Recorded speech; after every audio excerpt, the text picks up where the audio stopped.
You think your child is losing control and you have to step in right now. But the truth is, the way you react is exactly what's dragging the tantrum out. You're about to see why the very thing you do to fix the problem is making everything worse. You're standing at the checkout line. Your child is on the floor, screaming and kicking.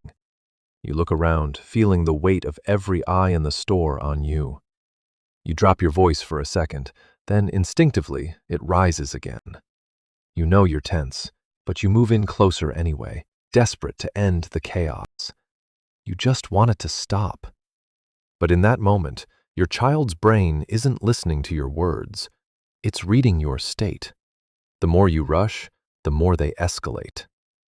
In this video, you'll discover why your reaction is actually the signal that keeps your child from calming down, and why, if you don't shift your own state first, no amount of parenting advice will ever stick.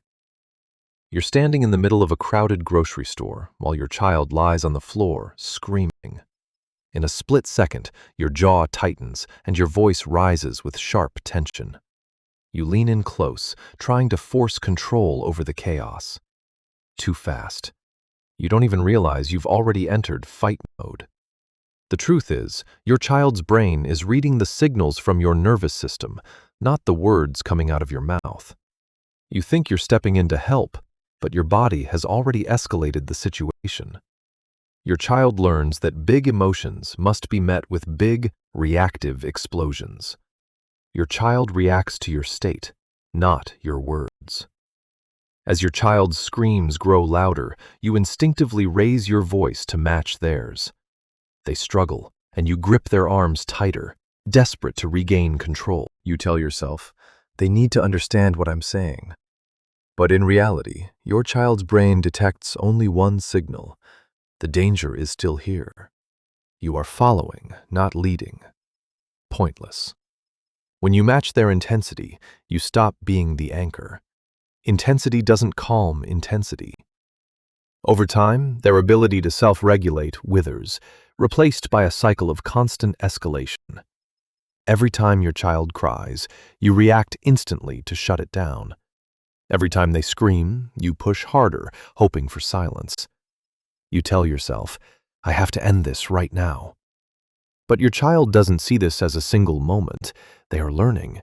Their brain realizes that higher intensity triggers a bigger reaction from you. You think you're stopping the behavior.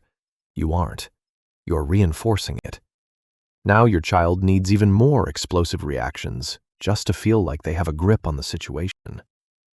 And here's the part most parents don't see. You're trying to fix the chaos, but in reality, you're feeding it. When your child loses it, you instinctively speed up, raise your voice, and pile on the pressure. You tell yourself, I can't take this anymore. It's the other way around. Your nervous system destabilizes first, and your child simply sinks to that energy. They aren't learning how to be calm. They are learning how to push you out of it. Your child doesn't break your calm. They reveal where it ends. So if you can't control them, what can you actually control? You stand still. You breathe slower. Instead of raising your voice, you drop it. You are the anchor.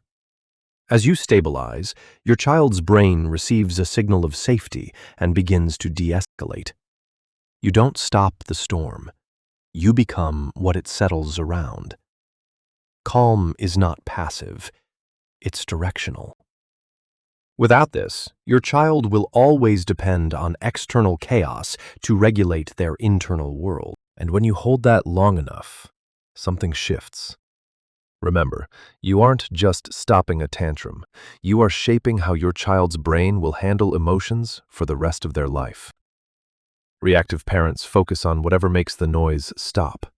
But conscious parents focus on holding their own state when their child cannot. Your child doesn't need you louder.